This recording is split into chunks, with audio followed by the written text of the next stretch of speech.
Today on The Joy of Editing, I'm going to show you my favorite new features in DXO PHOTOLAB 8 Elite. Plus, I have a giveaway. You'll get a chance to win DXO PHOTOLAB 8 Elite. Stay tuned. Hello everyone and welcome to The Joy of Editing with Dave Cully. I'm excited to show you my favorite new features in DXO PHOTOLAB 8 Elite. Plus, I have a free PHOTOLAB 8 giveaway for you. But let's talk about the giveaway first and how to enter. For a chance to win this software, you need to leave me a comment and tell me how you would use DXO PHOTOLAB 8 Elite in your photo editing projects. Just leaving a comment doesn't enter you, but again, you must tell me how you would use PHOTOLAB 8 Elite in your editing projects, and that enters you into the contest. I have one copy of PHOTOLAB 8 Elite to give away, and I'll be announcing the winner next Wednesday. Make sure you tune in next Wednesday, but also subscribe and click that bell notification icon, and also make sure you click on all so that you receive all of my notifications. That way you'll be notified when I put that video out next Wednesday, so you don't want to miss out on that. Also, I have affiliate links in the description below this video if you want to purchase any DXO products. When you use my affiliate links, I make a small commission, and this helps me to keep tutorials coming your way. So thanks for using my links. I really appreciate it. And now let me show you my favorite new features. The first new feature I want to point out is we now have Prime XDS. Now, XD2S is improved noise reduction, and it's for raw data based on Bayer matrix sensors. If you have a Fuji X-Trans file, it will use Prime XD.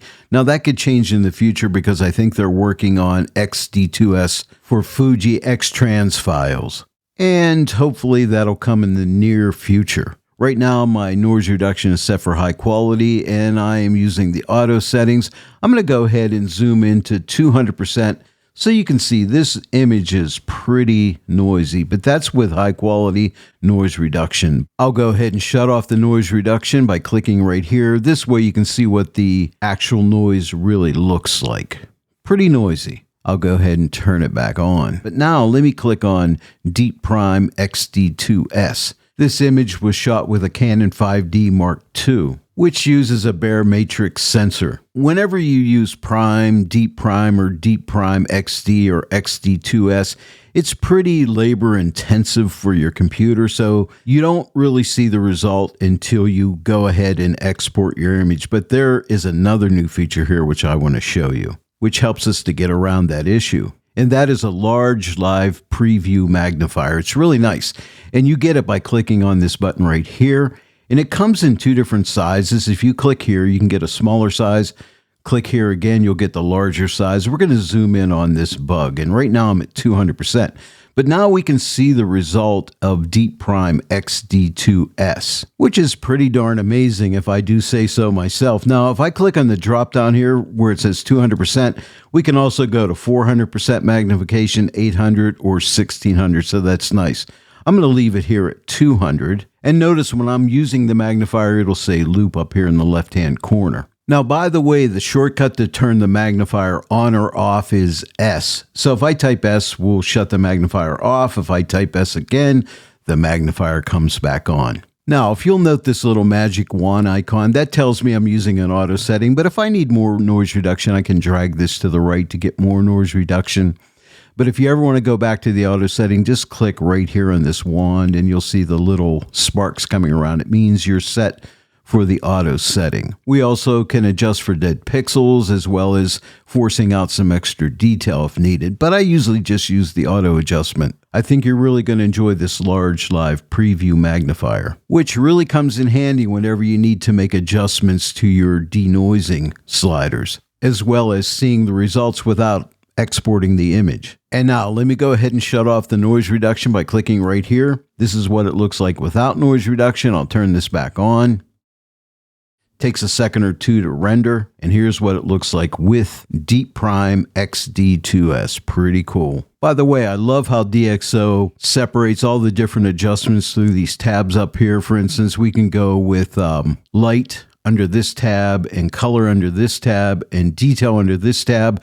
And right now I'm working with detail, which involves like denoising, lens softness compensation, chromatic aberration correction. And right now the next new feature is improved lens softness compensation. And right now it's turned on. You can see by the little blue switch right here. But look inside the live magnifier, and I'm going to shut this off and look at the difference. This is without lens softness compensation. Now let me turn it back on. This is with lens softness compensation. Pretty amazing. If you need more, you can drag this global slider to the right and give it more detail if you want to. And again, if you click right here, you will use the auto setting. And I generally just use the auto setting. It's really good most of the time. All right, on to the next new feature. I'm going to shut off the live magnifier by clicking this button, or again, type S. And if you click this button right here, we can go and fit the image to the screen. Let's look at another new feature, and it deals with curves. So what we'll do is click on this button right here to go to the light group. And what I want to show you is the tone curve. It has been improved. You'll notice right now this button L is highlighted, and this is the new Luma curve, which is really nice. I'll show you that in a sec, but first let me go to RGB by clicking on it. And as you see in all curves adjustments, you're going to have red, green, and blue, so nothing special here. I'm set up for RGB at this point. Now, if I were to go here and add some more contrast to this image by clicking here and adding some highlights and clicking in this area and pull down on the shadows, you'll notice I've added contrast to the image, but I've also induced a lot of extra saturation. But what if you didn't want all that extra saturation? Well, that's where this button comes into play. I'm going to go ahead and make a virtual copy of this image. Now, the shortcut for that is Command or Control D. We'll make a virtual copy. And I'm going to go ahead and click Reset All to reset this, because I'll make a comparison in a minute. And now I'll click on the L button. And now we're working with a luminosity channel. So what I'll do is do the same thing. I'll lighten up my highlights and darken down my shadows like that. And now let's see a comparison between the contrast curve I made with RGB and the one I made with the luminosity channel. And to do that, I want to show you another new feature, and that is the new compare mode. If I come up here and click this compare dropdown, you'll notice I'm highlighting the original master raw file. So I'm going to click that. So now what we'll be doing is comparing the master image, the one with the RGB contrast curve, to this virtual copy using the Luma curve. I'm going to click right here and we'll see a split screen view. Now the image on the left is the original master using the RGB curves adjustment. And note all that increased saturation, but if I drag this slider to the left, now you'll notice there's much less saturation. Now this is the curves adjustment where I use the luminosity channel. I have increased contrast, but not increased saturation as compared to what you see right here. This is with the RGB channel,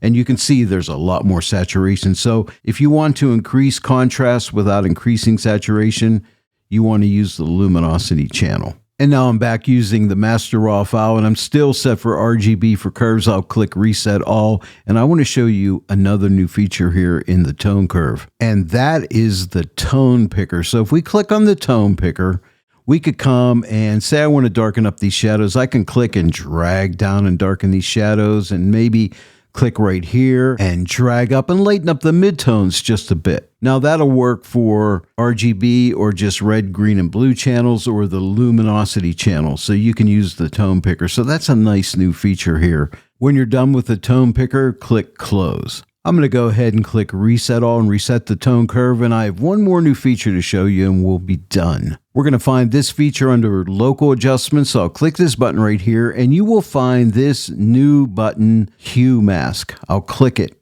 This is really cool. And do you notice my eyedropper right here? I could come here and select a color. Like right here, I'll just click and notice the red overlay over those flowers. So I'm just selecting the flower color. And you'll notice down here, mask color. You could change this by clicking this and change this to another color if you want. Now, you can refine this adjustment. You see right here, mask options. There's an opacity, so we can adjust the opacity of the mask. We could come here and give it some more feathering by clicking and dragging out here and altering that mask. Again, refining it, or we can go more to the left and pick up more different hues in here.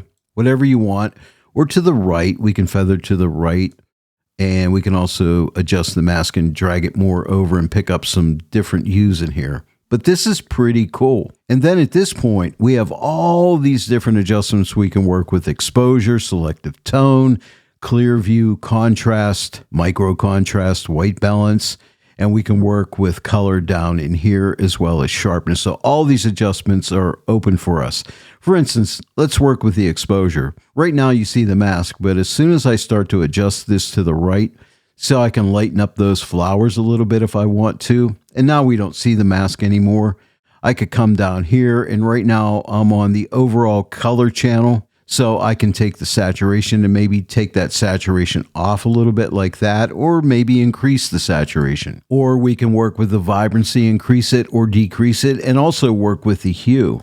We can work with selective tone. Again, we can work with contrast, micro contrast. We can target color and base our adjustment off of color. So that's really cool. And now if you want to add a different local adjustment, just click the plus. You can use another hue mask or a control point, control line, graduated filter, luminosity mask, you name it, it's up to you. I don't want that adjustment right now, so I'm going to click on hue mask and click the trash can. And now I'll click close. Well, there you go. Those are my favorite new features inside of DXO PHOTOLAB 8 Elite. And don't forget, enter the contest. I'll be announcing the winner next Wednesday. So tune in then and see if you won. Next Wednesday, I'll be doing another DXO video. It could be a Nick video, it could be a film pack video, or maybe another PHOTOLAB 8 Elite video. Well, I hope you enjoyed today's video. If you did, please give it a like and share it with your friends. And if you're not yet a subscriber to my channel, please subscribe. Click that bell notification icon, click all so that you'll receive all notifications. And then every time I upload a new tutorial, you'll get notified about it. I want to thank each and every one of you for joining me today in the Joy of Editing with Dave Kelly. I'll see you all right here next time. But until then, happy editing.